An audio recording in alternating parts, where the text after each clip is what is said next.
Welcome to Donmar TV News Channel, mga nagbabagang balita sa buwan ng Setyembre. Kasi gustong-gusto ko ito si Jobber, ring queen of fake news. Aba, barado siya kay Eric Yap. Kasi pinunan nito, ang istorya kasi nito, pinunan ni Jobber yung bakit daw pinangalan sa kanya yung dyan sa Benguet. Dyan sa Benguet, merong pinangalan ng eskwelahan sa pangalang Eric Yap. So parang Eric Yap University, kunwari lang. Hindi ko alam kung anong school yun O Eric Yap High School, ganon. O kaya naman Eric Yap College. Baka ganon. Abay, nagalit si Fake News Queen, si Jobber. Sabi ni Fake News Queen, galit na galit siya. Bakit nang ganyan? Alam mo bang bawal yan? Alam mo ganyan? Ganyan. Aba, sabi naman ni Eric Yap, siya na lang pag-explainin natin. Bakit ba ako nag-explain? Pakinggan nyo na lang muna, okay? O, ito na, panoorin nyo ha, panoorin nyo. Okay? Wait lang. 1, 2, 3, pasok! Pasok sa Eric Yap! Pasok! Napunta po sa aking atensyon na meron isang Jobber na vlogger po.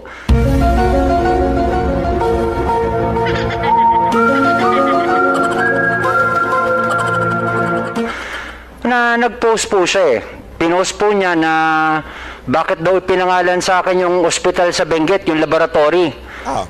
Tinatanong niya kung pera ko daw po ba yun. Una-una, ang sagot ko, opo, pera ko po yun, dinonate ko. At hindi ko po alam na ganun po ang ginawa ng taga Benguet Gen out of gratitude. Ngayon po, nung nalaman ko yun at nakita ko yun, kinausap ko kagad yung head ng Benguet Gen na please po, tanggalin yung pangalan ko at ilagay nila ang pangalang Benguet. Ngayon po, ang akin lang po, para kay Jobber, nakita ko po yung page niya Lahat na lang po, puro galit, puro maling informasyon. Ano ba yan? Mali-mali? Iisa lang po ang tama sa informasyon na pinost niya. Kung saan meron dumuka niya na ipinapakita niya ano po ang itsura ng COVID kung ito ay magiging tao. Okay. Ay, ano ba yan? Nako. Ano ba yan? Ngayon po, bakit hindi natin itigil yung mga ganitong pagpakalat ng fake news? Instead, gamitin natin yung social media, yung Facebook, para makatulong po tayo sa kababayan natin, magbigay po ng awareness paano labanan ng COVID-19. Yun lang po yung aking paulit-ulit na panawagan dahil ito po yung pagkakataon na tayo mga Pilipino ay magkaisa-isa po. Ayan, thank you very much. Palakpakan. Ano po yan? Sandali, ano ba yan? Nako, sino bang... Naku naman. Wait lang. Pinas News. So, courtesy of Pinas News po ang nag-edit niyan. Hindi po ako, okay? Pinas News. Follow nyo po yan, ha? Sa YouTube. I-follow nyo yung Pinas News, okay? Siya nag-edit niyan, hindi ako. Anyway, yun lang naman ang sinasabi ni Eric Yap Kesa na magpakalat ng fake news itong hinayupak na Jobber na ito, tiningnan daw niya yung social media. Sabi ko, buti hindi mo na itapon yung cellphone mo nung tiningnan mo yung page ni Jobber. Alam mo, ako hindi ko tinitingnan yung page ni Jobber kasi talagang puro kasinungalingan. Puro fake news. Talagang lahat Halatang Diba? Halatang, alam mo yun, may sponsor sabi nga nung diba? Sino ba nag-sponsor nun? Yung babaeng yun. Diba, in-sponsoran yan So alam naman natin na medyo, yan.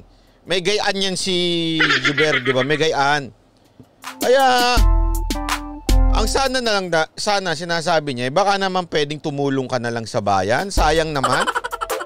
Alam mo, sabi ko nga sa inyo, pwede naman kayo maging oposisyon. Sa totoo lang ito Tayo hindi naman tayo sinasabi nilang blind supporter. Ang dami-dami nga sa ating galit Pagka nayupak yung DOH, galit. Pag hindi maganda ginawa, galit tayo. Pero pwede ka naman kasing maging opposition na galit ka pero pag may tama, purihin mo naman, pasalamatan mo din. O kaya kung hindi man, siguro bigyan mo ng benefit of the doubt, basahin mo muna, tingnan mo muna. Tama ba yung sinabi? O. Di ba yung kaya sa tulad ko sa akin, sabi ko, kahit nga ako sabi ko, di ba kung meron man akong dalawang bagay na hindi ko gusto, okay? Na ginawa ni Pangulong Duterte, yung kay DOH Duque. Feeling ko dapat pinag-resign niya na yun. Pangalawa yung kay Pemberton. Kaya lang, no choice kasi kailangan ipatupad yung batas. Pero sa akin, kung sana medyo hindi ako pabor doon na pinakawalan si Pemberton. Kaya lang, ganun pa din. Wala tayong magagawa, nasa batas nga yan. Yun alam yun, kahit naman, ako, DDS ako. Pero when I see something na I don't like. Ganun naman din kayo. Di ba? If you don't like, you don't like. Wala tayong real talk tayo. Yan ang mas maganda. Kaysa itong oposisyon nito, si Jobber, may nakita ka ba nagpuri yan sa gobyerno? Sige nga. May nakita ka ba kay Jobber? Ay, salamat naman ginawa ng gobyerno. Ay, salamat naman. Wala. Ang ganda ng ginawa ni Pacquiao. Nagpasalamat ba siya? Oy, lagi din niya binabanatan si Pacquiao O si Pacquiao, ang ganda na. Sige, anong pangit dun sa ginawa ni Pacquiao na siya nang gagastos? May pangit ba dun? Maganda yun. Sa akin, hindi naman talaga totally yan. Di ba si Pacquiao nga, ang alam ko di ba ang stand niyan dati sa ABS-CBN go siya sa ABS-CBN.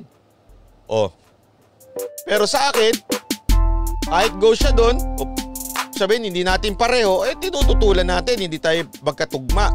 Ganun dapat. Kapag mali, sabi nga, oy Jacob Naciones, nabasa ko yung post mo. Ganun lang naman kasimple yun. Ay nako, si Jobber kasi,